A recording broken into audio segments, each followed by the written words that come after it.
В Ростовском областном музее краеведения открылась персональная выставка работ молодого ингушского художника Ильяса Гадеева. Называется она «Мона Лиза на Кавказе». Ильяс Гадеев живет и учится в Ростове, потому в экспозиции одинаково представлены и Донской край, и тема Кавказа. Глядя на картины, видишь открытый искренний взгляд художника на окружающий мир, ощущаешь задушевный тон его беседы со зрителем. Ильяс работает во многих жанрах, у него широкий творческий диапазон. Это натюрморт, городской пейзаж, портреты, а также анималистический жанр – изображение животного мира. Мой любимый жанр, я люблю классицизм.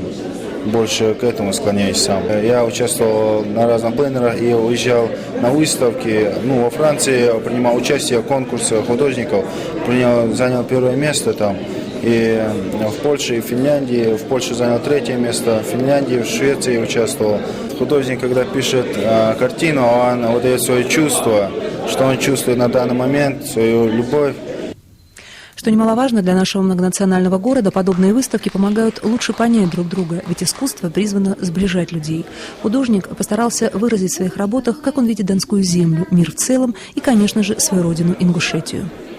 В рамках соглашения, которое было заключено 17 сентября 2010 году между главами субъектов Ростовской области и Республики Ингушетия, Узбеком Евкуром и Василием Юрьевичем Голубевым, это первая ласточка, которую мы сделаем обмен опытом. Я думаю, в ближайшее время сделать аналогичную выставку в Республике Ингушетия с художниками Ростовской области. Когда мы видим работы Левитана, Шишкина, Малевича, мы не думаем, кто художник по национальности, а пытаемся понять, что хотел донести автор до зрителя.